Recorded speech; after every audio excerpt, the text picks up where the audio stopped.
Hey everybody, I'm Christopher Green. You're watching Greenwave TV Alternative Media Television. It is roughly 7:30 Arizona time, June 3rd, 2013. And the Bilderberg attendees literally decide the fate of humanity, the fate of you and I. These are the same people that constructed the fiat currency, create money out of thin air system that is currently bankrupted America and most of the world. What will they decide at this upcoming meeting? In fact, you can see the attendees list. Just search the internet, do a Google search, official Bilderberg attendee list released. And you can just go through who is actually attending this meeting. And basically it's the power players and power brokers around the world, whether or not they influence monetary policy, people like Timothy Geithner here in the United States, one of the rats who's leaving the nest, along with helicopter Ben Bernanke, that just pokes fun at the fact that they're literally liquidating America, bankrupting our system. Major players of major banks, the too big to fails, that have only simply gotten bigger since the 2008 financial crash. Absolutely unbelievable. So I'm not going to read the entire list for you. Please thumb through it yourself, because these are the people that will be deciding your fate and the fate of your family and the longevity of whatever country we may still have left here in the United States of America. And many of you who are tuning in abroad are dealing with the same kind of problems because, of course, we are all tied into this together. You know, they don't call it a New World Order for nothing. You know, these people have carefully orchestrated, really, in my opinion, the most successful Ponzi scheme in the history of man. And what is amazing to so many of these, to me, and what is amazing is that so many people really believe they're free. I mean, literally, I'm talking with friends over the weekend, and they are counting on their pensions actually being there in 10 or 15 years.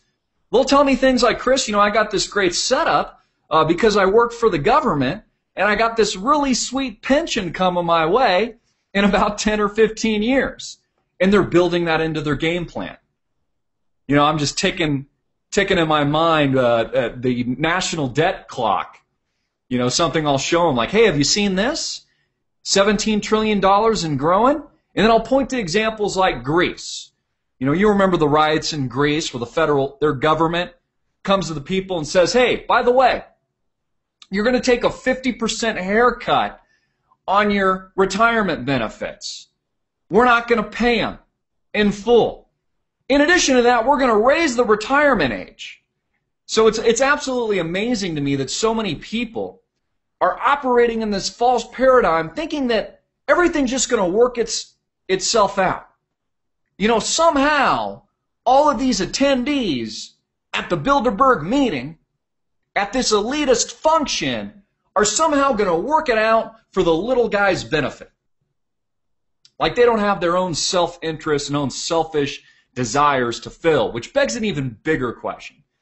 It begs an even larger question, and I was digging into this today a little bit with our recently uploaded video where we debate, and that was what it was meant to do, debate evolution versus creationism, and to get the conversation started, but to really kind of narrow in on the fact, philosophically, how do we prevent corruption from taking root at the highest levels of a level of power, government, and control? I mean, look how empires have risen and fallen. Why do empires disintegrate? Why do empires collapse? And in my opinion, and from what I've studied historically, the reason empires collapse is because they structurally collapse from the inside out. All of these social programs and all of these systems that sound really great, Social Security, Medicare, Medicaid. Want to buy a home? Obama will cut you a check. for, what was it, $7,000, $9,000, something in that range. You know, the whole idea that this system is working and that it is well oiled is a falsehood in and of itself. All it takes is a shock, and a specific shock financially, like what we saw in 2008, that literally brings down the entire system we have at our disposal today in the blink of an eye. The trucking industry, if they can't move goods and services and food and water and those kinds of things, give it 2 days, give it 48 hours before the grocery store is empty. The shelves are empty. There's a run on the banks. Again, we saw this just a few short years ago, but somehow all these people in attendance in this meeting that we're all relying on are going to hold this thing together, are going to make sure everything works out. Pretty unbelievable. We also put out another video, our latest AMTV news report, federal judge, FBI's national security letters are back. I encourage you to check that out. Please share it with your friends and family. Absolutely amazing. We had another story today. A New Jersey man who named son after Adolf Hitler shows up for family court hearing wearing full Nazi uniform and Nazi stash. Let me show you this so you can take a look here. Let's go to our screen share. So here we have, this is from the smokinggun.com. We have the New Jersey man who named son after Adolf Hitler showing up for family court hearing wearing full Nazi uniform. You can see him here, dressed in uniform. The New Jersey man who is fighting to regain custody of his young children, one of whom he named Adolf Hitler Campbell, showed up today for a family court hearing wearing a full Nazi uniform and a Hitler mustache. Heath Campbell, founder of the Hitler's Order hate group, appeared this morning at a Flemington, New Jersey courthouse for a closed hearing on his request for visitation with his youngest child, a 2-year-old boy. Now, many of you remember this. In November 2011, the child and his 3 siblings were taken into custody by state welfare officials who accused Campbell, 40 years old, and his wife of child abuse.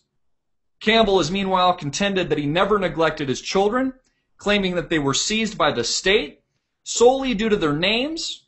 One of his daughters is Joyce Lynn Aryan Nation Campbell. Pretty darn interesting. I've debated this openly, not just on our channel, but among friends and family. Why are we not protecting this person's freedom of speech? Isn't the very nature of freedom of speech protecting those ideas and opinions that we don't like? Those ideas and opinions that we abhor?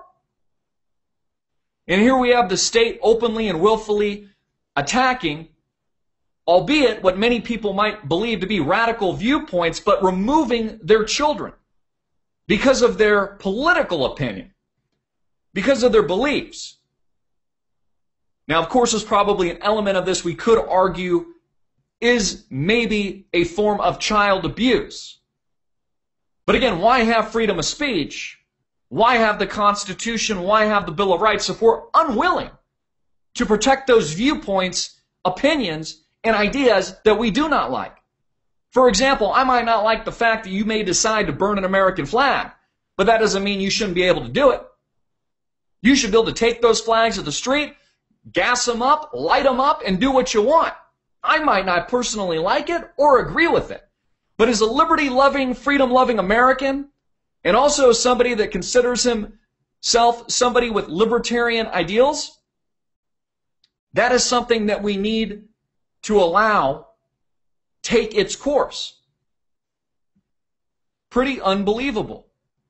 You know, I was reading over the weekend, they were talking a lot about Matt Drudge, and I would guarantee almost all of you are familiar with Matt Drudge and the Drudge Report, receiving, hundreds and hundreds of millions of views on a daily basis. Matt Drudge, remember, rose to stardom. His news organization broke the Monica Lewinsky affair. You know, you remember Bill Clinton, I did not have sexual relationship with that woman. Total bullshit, total lie. You know, Matt Drudge and Andrew Breitbart were actually good friends. They've really been at the forefront of this internet news revolution. And they were talking about 15 years ago how this is all prescient now. But about how he was talking about how that the internet was going to transform news. You know, it's amazing what the little guy knows. Take a look at the channel you're watching. Tens and thousands and millions of viewers around the world demanding something different. And it's pretty incredible. I mean, the mainstream media is already dead. Statistically, the internet, we are now beating mainstream news outlets in terms of viewership. I want you to think about that for a minute. That is incredible. But that's where we are today.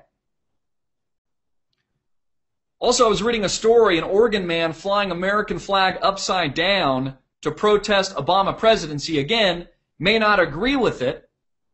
Most Americans may not agree or may not want to see an up-down flag. But should we not allow somebody to show that distress signal? Is there no Constitution anymore? Is there no Bill of Rights? Is there no America? And the honest to God fundamental truth is no, there's not. What do you think President Barack Obama has been doing over the past several years? He has been radically transforming America, taking us from a capitalist system to one based on socialism, arguably fascism, helping to orchestrate financial bailouts for the largest banks and firms in the country that bankrupted us in the first place. Doesn't matter if he slid in after George W. Bush or not. He didn't take a stand. His constituents told us that the world was coming to an end. You remember this on Capitol Hill. Same thing with George W. Bush. If we didn't bail these guys out, we were going to have martial law. We were going to have a complete unraveling of our economic system before our very eyes. But take a look at where we are today. June 3rd, 2013, suddenly everybody's comfortable again. It's been a few short years. And we have gone from the abyss to the utter cataclysm and total destruction of America to a situation now where most America again is just comfortable. Yep, Dow's up again. Stocks are up artificially. Interest rates are still at zero. Haven't budged since 2008. And we're expected to believe that everything is okay, that everything isn't about to unravel again. But this time making 2008 look like a church picnic. But back to that fundamental philosophical question, how do we prevent and how do we assure that there won't be corruption at the highest level of government and power on an ongoing, reoccurring, regular basis? Let me give you an example. Let's say we did the right thing, which I have been a big and a huge proponent of. It's one of the reasons why I started this channel. We should have jailed the bankers in 2008. We should have jailed our leadership. We should have prosecuted these people. These people should be in federal prison. But what if we were able to do that, which would have been the right thing to do, and put new people in power? And let's say those people we put in power actually were good people, and we're doing the right things. How do we prevent generation from generation as time passes that eventually not leading to corruption and tyranny? And the answer to that is you don't, unless you have safeguards in place, which is exactly why our founding fathers set up the United States of America the way that they did.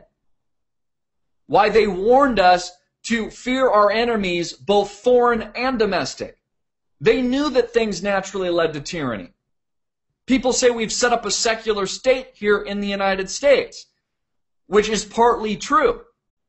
But the nation was also founded under God, which gets into even more larger philosophical conversations. And it gets into the root of your belief system. Who defines what is right? Who defines what is wrong? Who defines morality?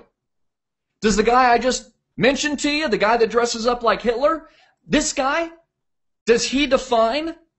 Is he going to define what's right and wrong in a given society? Let's say he's able to woo the American people to a majority, just like Adolf Hitler did. Does he decide what's right and wrong? If there's no absolute truth and absolute power? These are questions and a fundamental discussion that we need to bring out into the open, that we cannot be afraid of to discuss. Again, it's why our founding fathers and our leadership set up the country the way that they did in the first place, because they knew that too much power always leads to corruption, always leads to tyranny, which is exactly what we have today. A concentration of power at the very top, an aggregation of the too big to fail banks, which are now bigger. We have the Bilderberg attendees, a meeting taking place right now as I deliver this video, deciding the fate of humankind, of humanity. Well, we can't decide that for ourselves? We don't have an opinion anymore? And the answer to that is we don't. We don't have an opinion. Topher Morrison broke a report earlier today on his AMTV News video upload. Watch it if you haven't already watched it. Share it with your friends and family. Google openly admitting now you're being watched by the FBI. Well, you know what? No shit, Sherlock. No shit. Of course you're being watched by the FBI. Of course you are only as free as they tell you that you are. It's all an illusion. There is no freedom. You don't have freedom of speech. If you step too far, you'll wind up in jail. If you fly your U.S. flag upside down to show a distress signal to the world because President Barack Obama is, transitioning this country, then your neighbors attack you. That's where we are today. And we are in this period of history where this transition in news, much like Matt Drudge talked about 15 years ago, is disrupting the establishment like a nuclear bomb. That is a significant threat. We are a significant threat to the establishment, to the mainstream media, to the CNNs, to the Foxes, to the MSNBCs. It's exactly why you're not tuned into them anymore. Because you're familiar with the propaganda drip. You're familiar with the one-sidedness. And I have vowed from the very beginning, since starting AMTV, that we would never be one-sided. We would be open to critical discussion and debate, which is exactly why I will release wholeheartedly and eagerly controversial videos like the ones that we've been putting up over the past few years. It's what freedom is all about. It's about having a discussion among ourselves. You know, the world is in chaos. Here we have, I'm going to show you some of these images. I want you to see this. Britons warned to stay clear of Turkey as 1,700 protesters arrested after riots rocked the country for a third day. Protests erupted again today against Turkey's conservative government. Thousands took to the streets and rallies and demonstrations in 3 cities. Britons warned to avoid all but essential travel to parts of Turkey. You can take a look at these dramatic images. Here we have an anti-government protester holding Turkey's national flag with a portrait of this guy on it. You can see the gas. People choking on it. This is where we are around the world. These are the same images that we are seeing here in the United States of America, that we saw with Occupy Wall Street. You know, are we free to occupy and to protest? Not according to Mayor Bloomberg. Not according to these government officials. No, you're not. You know, the question you need to ask yourself is, where is this all leading to? How far past the abyss are we? Because if you're paying attention, it is quite obvious. And you don't have to be a genius to see that this system is fundamentally disintegrating before our very eyes. It is a structural problem. $16 trillion plus in debt, $17 trillion plus in debt, whatever that figure is at any given moment in time. A structural problem. The nature of the Federal Reserve and this money printing extravaganza. Absolute insanity, a structural problem. This erosion of freedom, this one-sided political system. We don't even have a Republican Party anymore. There's only one party. It's the Obama-Hillary party. That's all that matters. You know, I said this many times before. If Mitt Romney was unable to win this last election, I would be surprised to see the Republican Party ever win again, barring some kind of second American Revolution, barring the inevitable collapse of our system, which we are living through today. It is exactly why people and individuals like this gentleman that I mentioned a few moments ago is hanging his flag, his American flag, upside down as a distress signal to the American people and to the world. This is the truth, America. It is tough. It is tough to come to terms with. It is tough for many people to fully understand. And what we see in Turkey is happening all over the world. Culture wars explode on Turkish streets. You can see more of these images here. This is from the Financial Times.